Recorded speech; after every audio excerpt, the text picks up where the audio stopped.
Sri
जय श्री कृष्ण। कल की कथा बहुत सुंदर सी कथा। कथा को समझिए। ठीक है, कथा तो यही कह रही है कि भगवान लीला किए,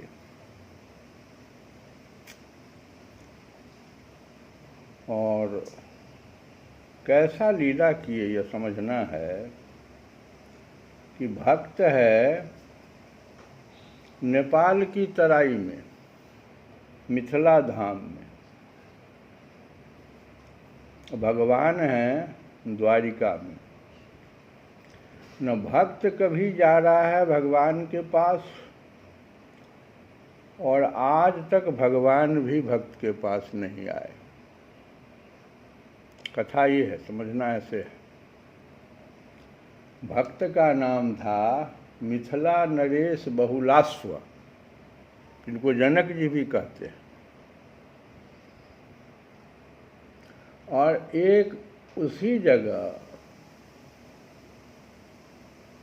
मिथिला में ही श्रुतदेव नाम के एक ब्राह्मण भी रहते थे, और दोनों भगवान के परम भक्त। देख लो,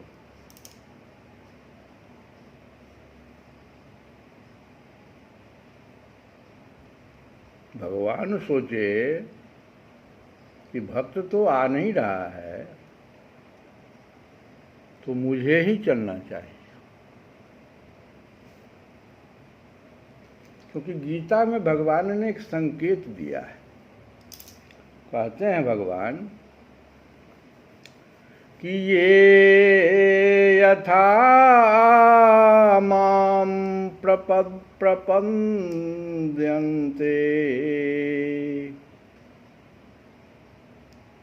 तास्यत एव भजाम्यहम्। बड़ा सुंदर है ये, देखो एक ही लाइन है। ये यथा, जो जिस भाव से, जिस संबंध से, जिस प्रकार से माम मेरा अनुसरण करता है, मेरे शरण में आता है, ताम उसी प्रकार से, उसी भाव से, उसी संबंध से मैं उसको आश्रय देता हूँ। कहाँ? जनकपुर में है बहुलाश्व और श्रुतदेव। एक ब्राह्मण है, बहुत गरीब ब्राह्मण, एक राजा जनक। दोनों भक्ति एक ही जैसा कर रहे थे। रोज सोचते थे कि कल हम लोग भगवान का दर्शन करने द्वारिका जाएंगे, यात्रा तो शुरू करेंगे, लेकिन कल होता ही नहीं था। सुबह से उठते थे और भगवत कार्य में लग जाते थे, शाम हो जाता था, फिर कहते थे कल जाएंगे। क्योंकि वो जानते थे कि बिनु सतसंग न हरि कथा, अतहि बिनु मोह न भाग। बिना सत्संग, ये जो सत्संग हम कर रहे हैं, इसके पीछे एक उद्देश्य है। मोह मूल बहुशूल प्रद, सबका शूल मोह है, और ये जाता ही नहीं। जाने का एक उपाय है कि बिनु सत्संग न हरि कथा। सत्संग में आइएगा तो हरि कथा मिलेगा। बिनु सतसंग न हरि कथा, अते ही बिनु मोह न भागे, अमोह गए बिनु राम पद, होई न दृढ़ अनुराग। मोह के गए बिना श्री राम के चरणों में अचल प्रेम नहीं होता है। जनक जी तो विदेह थे, मोह कहाँ से आएगा उनके पास, असुतदेव ब्राह्मण थे। ये चीज जानते थे ये लोग, और एक चीज और जानते थे कि कहाँ भगवान नहीं है। हम द्वारिका में जो जाएंगे, कहते हैं कहूँ कहूँ सो कहूँ जहाँ प्रभु नाही। ऐसा कौन सा जगह जहाँ भगवान नहीं है, बता दो। ये भी तो सूत्र है, ये भी जानते थे दोनों आदमी।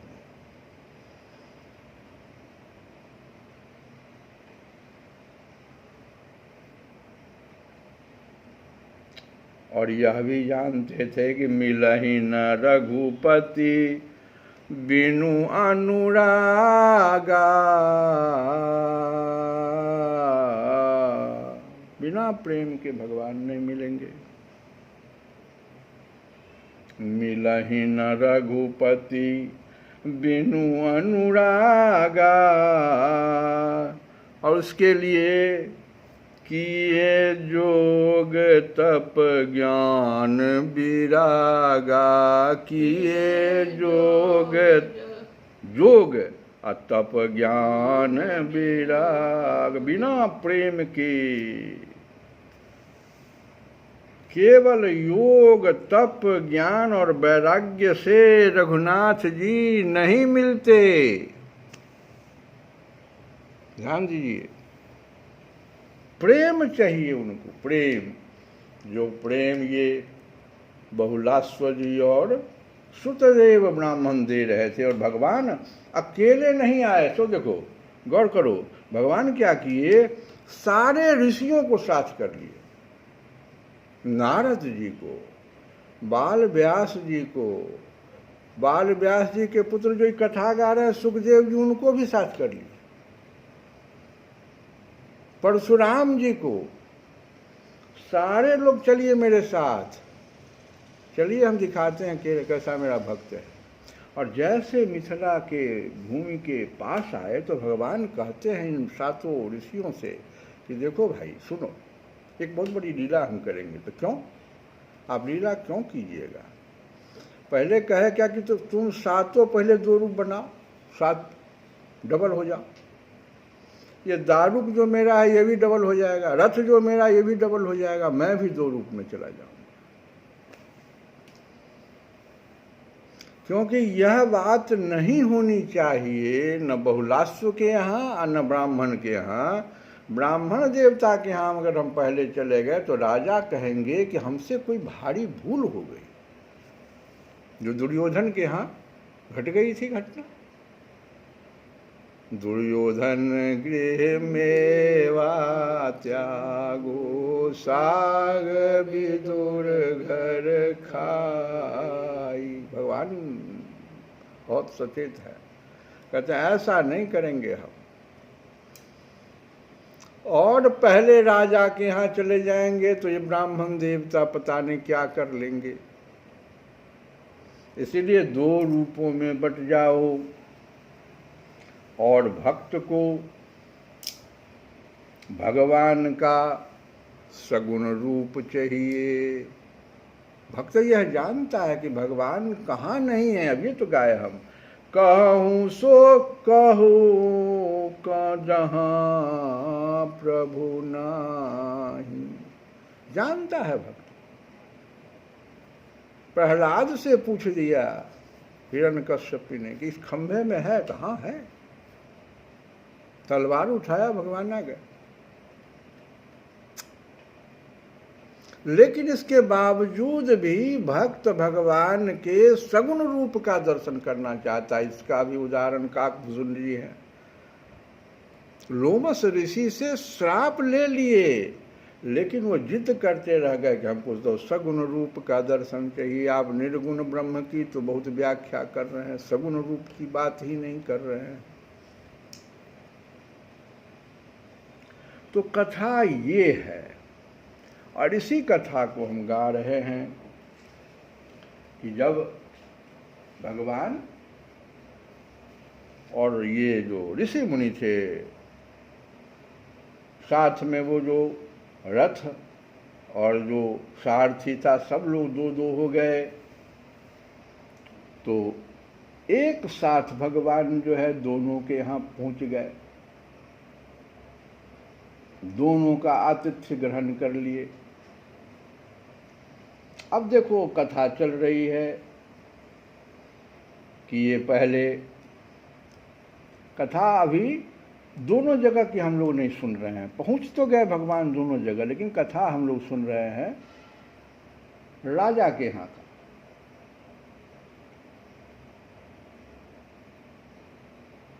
भगवान श्री कृष्ण दोनों की प्रार्थना स्वीकार करके दोनों को ही प्रसन्न करने के लिए एक ही समय पृथक पृथक रूप से दोनों के घर पधारे, और यह बात एक दूसरे को मालूम न हुई कि भगवान श्री कृष्ण मेरे घर के अतिरिक्त और कहीं भी जा रहे हैं, किसी को पता नहीं चल रहा। और एक दो दिन नहीं, पूरा चातुर्मास भगवान रहे हैं, 4 महीना, 4 महीना इसी प्रकार से रह गए और किसी को पता नहीं चला कि भगवान दोनों जगह।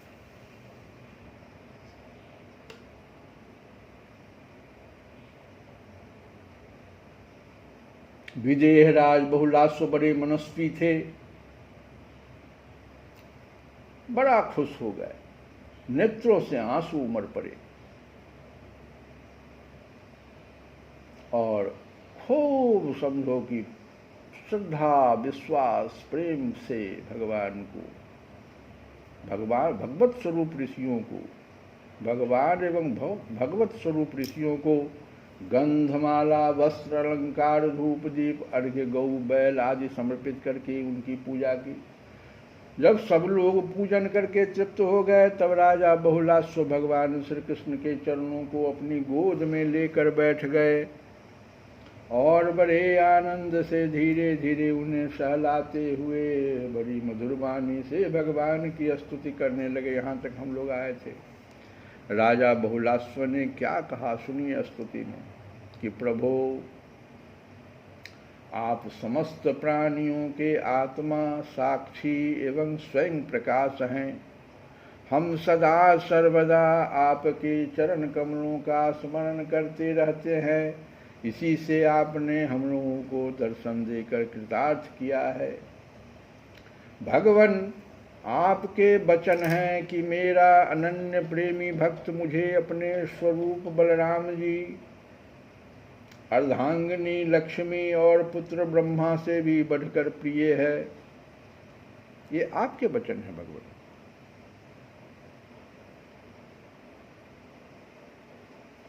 कि भक्त मेरा जो है होता है अनन्य प्रेमी भक्त। देखो भगवान अभी सिर्फ बहुलास्व और सुत देव जी के यहाँ ही नहीं आए हैं, भगवान तो गरुड़ पर सवार होकर प्रहलाद के यहाँ चले।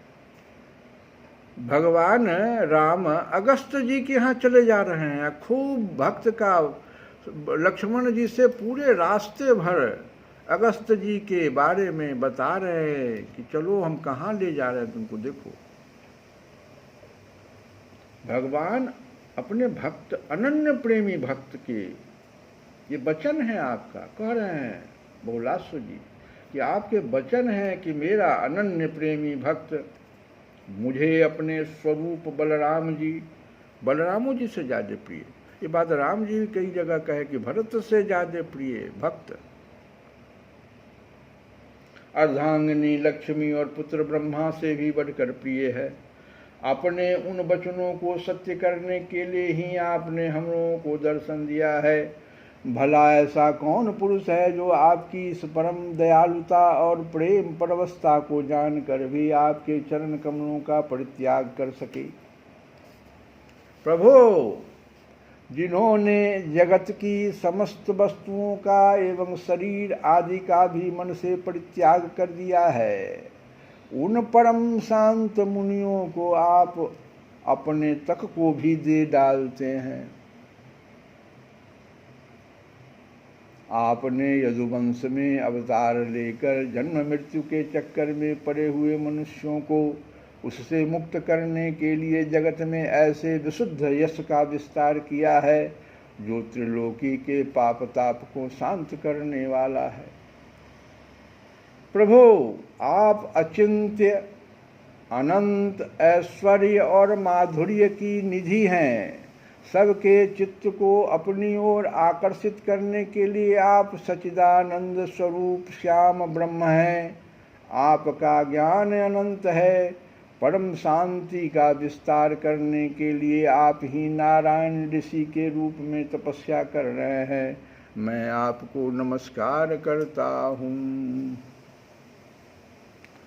एक रस अनंत, आप कुछ दिनों तक मुनिमंडली के साथ हमारे यहाँ निवास कीजिए और अपने चरणों की धूल से इस निमि वंश को, जनक जी का वंश जो कहलाता वो निमि वंश, तो निमि वंश को पवित्र कीजिए।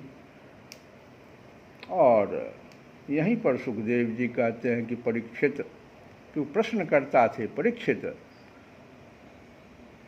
तो सुखदेव जी ने कहा कि परीक्षित, सबके जीवन दाता भगवान श्री कृष्ण राजा बहुलाश्व की यह प्रार्थना स्वीकार करके मिथिलावासी नर नारियों का कल्याण करते हुए कुछ दिनों तक वहीं रहे। हम लोग कथा को यहीं पर आज विराम देंगे। और जो कल वाली भजन है उसी को, गोपाल हो तुम मैं बाल सखा,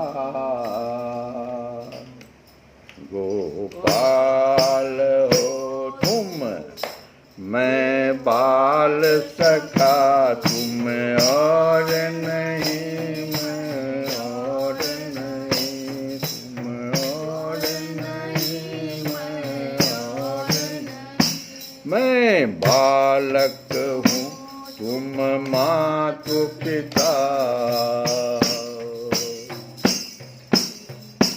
मैं बालक हूँ तुम मातु पिता, तुम और नहीं मैं और नहीं, तुम और नहीं मैं और नहीं। तुम हित हो मैं हितकारी हूँ,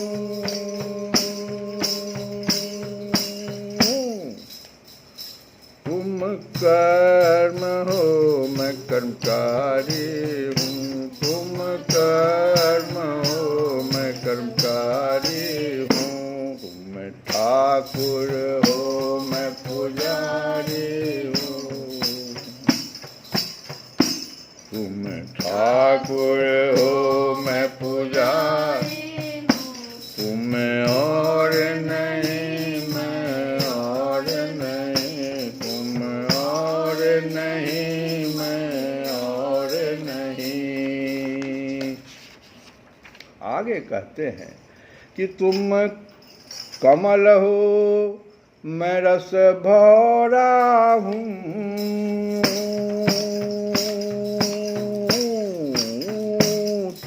चंदा हो मैं चकोरा हूँ, तुम चंदा हो मैं चकोरी, तुम मेरे हो तुम मेरे हो मैं तुम्हारा हूँ, तुम और नहीं मैं और नहीं, तुम और नहीं मैं और नहीं। तुम दीपक हो मैं उजियाला हूँ,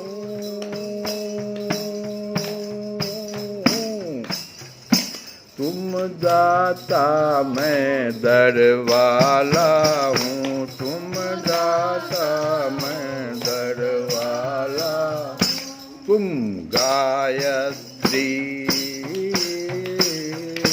तुम गा